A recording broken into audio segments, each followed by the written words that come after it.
ചെങ്കോട്ട സ്ഫോടന കേസിൽ ഒരാൾ കൂടി അറസ്റ്റിലായി. അൽഫല സർവകലാശാല ജീവനക്കാരനാണ് അറസ്റ്റിലായത്. സ്വയാബ് ഓഫ് ദ്വജ് എന്നയാളാണ് NIA കസ്റ്റഡിയിലായത്. ഇതോടെ സ്ഫോടനവുമായി ബന്ധപ്പെട്ട് അറസ്റ്റിലായവരുടെ എണ്ണം 7ആയി. അഭിലാഷ് രാധാകൃഷ്ണൻ ചേരുന്നു.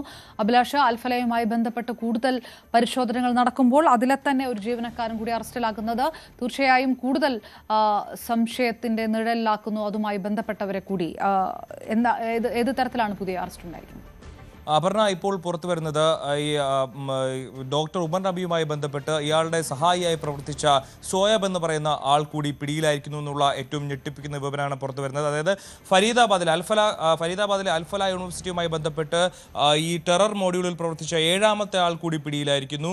ആ കോളേജുമായി ബന്ധപ്പെട്ട് നിരവധി ആളുകൾ ഇത്തരത്തിൽ ഭീകരപ്രവർത്തനവുമായി ബന്ധപ്പെട്ട് മുന്നോട്ട് പോകുന്നു എന്നുള്ള സൂചനകൾ നേരത്തെ തന്നെ പുറത്തു വന്നിരുന്നതാണ്.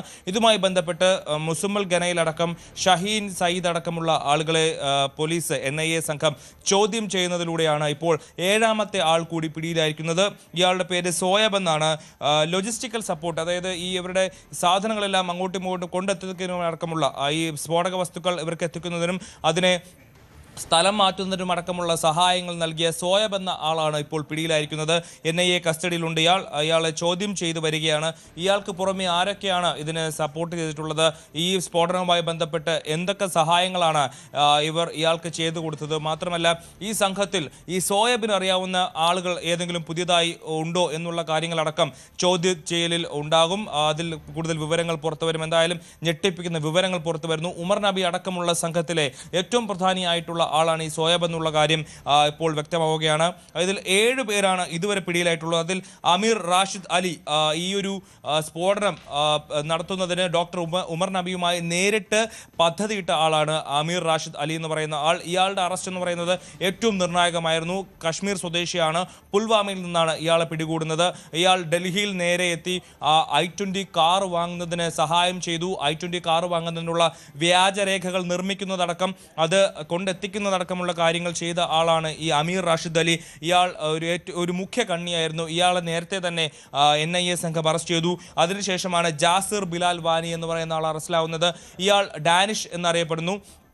ഇയാളെ പിടികൂടുന്നത് ഇയാൾ ഡ്രോണുകൾ ഉണ്ടാക്കാനും അതുപോലെ ചെറിയ റോക്കറ്റുകൾ ഉണ്ടാക്കാനും ഒക്കെ വിദഗ്ധനാണെന്നുള്ള വിവരങ്ങൾ പുറത്തു വന്നിരുന്നു. ഇയാൾ രാജ്യത്തെ പലയിടങ്ങളിലും ആൾത്തിരക്കേറിയ സ്ഥലങ്ങളിൽ ബോംബ് പൊട്ടിക്കുന്നതിന് വേണ്ടിയിട്ടുള്ള നീക്കങ്ങൾ നടത്തി വന്നതായിട്ടുള്ള വിവരങ്ങൾ പുറത്തു വന്നിരുന്നു. അങ്ങനെ 2ാമത്തെ ആളാണ് ഈ ജാസിർ ബിലാൽ വാനി എന്ന് പറയുന്നത്.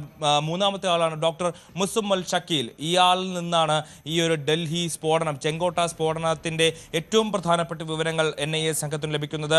ഇയാളുടെ കയ്യിൽ നിന്നാണ് എക്സ്പ്ലോസീവ്സ് പിടികൂടിയത് ഫരീദാബാദിൽ നിന്ന്. ഇയാളെ പിടികൂടുന്നതിന് പിന്നാലെയാണ് ഡോക്ടർ ഷഹീൻ സയ്യിദ് എന്ന് പറയുന്ന ഇയാളുടെ ഏറ്റവും അടുത്ത കൂട്ടാളിയായിട്ടുള്ള വനിതയെ പിടികൂടുന്നത്. അവരെ ലക്നൌവിൽ നിന്നാണ് പിടികൂടുന്നത്. അങ്ങനെ അതിനുശേഷം ഡോക്ടർ അദിൽ അഹമ്മദിനെ പിടികൂടുന്നു. ഇയാളുമായി ഈ അദിൽ അഹമ്മദ്, ഡോക്ടർ മുഹമ്മദ് ഷക്കീൽ, മുസമ്മൽ ഷക്കീൽ, ഉമർ നബി, ഇവർ ഒരു സംഘമാണ്. ഈ സംഘത്തിലുള്ള ഏറ്റവും പ്രധാനപ്പെട്ട ഒരാളായിരുന്നു ഡോക്ടർ അദിൽ അഹമ്മദ്. അയാളെ പിടികൂടാൻ കഴിഞ്ഞു. അതിനുശേഷം മുഫ്തി ഇർഫാൻ അഹമ്മദ്, ഇയാൾ ഈ സംഘത്തെ, അതായത് ഈ വൈറ്റ് കോളർ മൊഡ്യൂൾ എന്ന് പറയുന്ന സംഘത്തെ രൂപീകരിച്ച് ഇവരെ വേണ്ട കാര്യങ്ങളെല്ലാം ഇവർക്ക് എത്തിച്ചു കൊടുത്ത് ഇവർക്ക് എല്ലാ സഹായങ്ങളും ഈ സംഘത്തെ ഒരു കണ്ണിയായി കൊണ്ടുവന്ന ആളാണ് ഈ ഇർഫാൻ അഹമ്മദ് എന്ന് പറയുന്നത്. ഇയാളെ കൂടി പോലീസ് പിടികൂടിയിട്ടുണ്ട്. അതിനുശേഷം ഇപ്പോൾ ഏറ്റവും ഒടുവിൽ അറസ്റ്റിലായ ആളാണ് സോയബ് എന്നുള്ളത്. ഇയാളാണ് ഇവർക്ക് വേണ്ട എല്ലാ ഗ്രൗണ്ട് സപ്പോർട്ടുകൾ നൽകിയ എന്നുള്ളതാണ് മനസ്സിലാക്കുന്നത്. ഇവരെല്ലാം ഈ ഫരീദാബാദ് കോളേജിലെ വിദ്യാർത്ഥികളോ അധ്യാപകരോ അല്ലെങ്കിൽ ആ യൂണിവേഴ്സിറ്റിയുമായി ബന്ധപ്പെട്ട് പ്രവർത്തിക്കുന്ന ആരൊക്കെയാണ് എന്നുള്ളതാണ് ഏറ്റവും പ്രധാനപ്പെട്ട വിവരം. ഈ ഫരീദാബാദ് കോളേജുമായി ബന്ധപ്പെട്ട് NIA-യുടെ അന്വേഷണം മുന്നോട്ട് പോകുന്നുണ്ട്. അതിന് പുറമെ ED അവിടെ അന്വേഷണം നടത്തി ഈ കോളേജിൻ്റെ ചെയർമാനെ പിടികൂടിയിരുന്നു. ഇയാളിപ്പോൾ ED-യുടെ കസ്റ്റഡിയിലുണ്ട്. 415 കോടി രൂപയുടെ വലിയ കള്ളപ്പണ ഇടപാടുകൾ ഇയാൾ നടത്തിയെന്നുള്ളതിൻ്റെ വിവരങ്ങൾ പുറത്തു വന്നിരുന്നു. മാത്രമല്ല ഈ കോളേജുമായി ബന്ധപ്പെട്ട് ഗോരഖ്പൂരിലും അതുപോലെ മറ്റിടങ്ങളിലും ചില പ്രദേശങ്ങളിലും 2008-ലും 2007-ലും ഉണ്ടായ സ്ഫോടനങ്ങളിൽ സൂത്രധാരനായിട്ടുള്ള മിർസ ബൈഗ് 2008-ൽ ഈ കോളേജിൽ BTech പഠനം പൂർത്തിയാക്കിയതായിട്ടുള്ള വാർത്തകൾ, ഞെട്ടിപ്പിക്കുന്ന വാർത്തകൾ പുറത്തു വന്നിരുന്നു. അങ്ങനെ രാജ്യത്ത് വർഷങ്ങൾക്ക് മുമ്പ് നടന്ന സ്ഫോടനങ്ങളിലടക്കം ഈ അൽഫല കോളേജിൽ, ഫരീദാബാദിലെ അൽഫല കോളേജിന് ബന്ധമുണ്ടെന്നുള്ള ഞെട്ടിപ്പിക്കുന്ന വിവരങ്ങൾ നമ്മൾ കഴിഞ്ഞ ദിവസങ്ങളിൽ കേട്ടതാണ്. അതിനുശേഷം ഇപ്പോൾ ഒരാൾ കൂടി ഈ ഒരു ചെങ്കോട്ട സ്ഫോടനവുമായി ബന്ധപ്പെട്ട് ഫരീദാബാദിൽ നിന്ന് അൽഫല കോളേജ് കോളേജിൽ നിന്ന് അറസ്റ്റിലായി എന്നുള്ളതാണ് ഏറ്റവും ഞെട്ടിക്കുന്ന വിവരം. നമുക്കിപ്പോൾ ഈ കോളേജ് വീണ്ടും തുറന്ന് പ്രവർത്തിക്കുന്നുണ്ട്. കഴിഞ്ഞ കുറച്ച് ദിവസം ഈ ചെങ്കോട്ട സ്ഫോടനത്തിന് പിന്നാലെ അടച്ചിട്ടെങ്കിലും ആ കോളേജിൽ നിലവിൽ പഠിക്കുന്ന വിദ്യാർത്ഥികളിൽ പാവപ്പെട്ട ഇതൊന്നും അറിയാത്ത സാധാരണക്കാരായിട്ടുള്ള വിദ്യാർത്ഥികൾ അവിടെ പഠിക്കുന്നുണ്ട്. അവരുടെ വിദ്യാഭ്യാസം മുടങ്ങരുത് എന്നുള്ള ഒരു തീരുമാനത്തിലാണ് ആ കോളേജ് വീണ്ടും തുറന്ന് പ്രവർത്തിക്കുന്നത്. ഇപ്പോൾ ഒരാൾ കൂടി അവിടെ നിന്ന് അറസ്റ്റിലാകുന്ന ഒരു സാഹചര്യം ഉണ്ടാകുമ്പോൾ അവിടെ ഇപ്പോൾ പഠിക്കുന്ന വിദ്യാർത്ഥികളും അവരുടെ മാതാപിതാക്കളും വലിയ ആശങ്കയിലാണുള്ളത്. തങ്ങളുടെ മക്കൾ അവിടെ വീണ്ടും പഠിക്കാൻ വിടുന്നത് അവരുടെ ഒരു വർഷം ഇല്ലാതാകരുത് എന്നുള്ള ഒരു ഉദ്ദേശം കൊണ്ടാണ്. MBBS 4ാം വർഷം പഠിക്കുന്ന വിദ്യാർത്ഥികളടക്കം അവിടെയുണ്ട്. അപ്പോൾ അവരുടെ വിദ്യാഭ്യാസം മുന്നോട്ട് പോകുന്നതിന് വേണ്ടി മാത്രം അവിടെ കൊണ്ടുചേർക്കുന്നതാണ്. വളരെ ആശങ്കയിലാണ് അവരുടെ ഈ കോളേജിൻ്റെ മെൻസ് ഹോസ്റ്റൽ വെച്ചിട്ടാണ് ഇത്തരത്തിൽ വലിയ രീതിയിലുള്ള സ്ഫോടന പരമ്പര പദ്ധതികൾ ഇവർ തയ്യാറാക്കിയിരുന്നത്.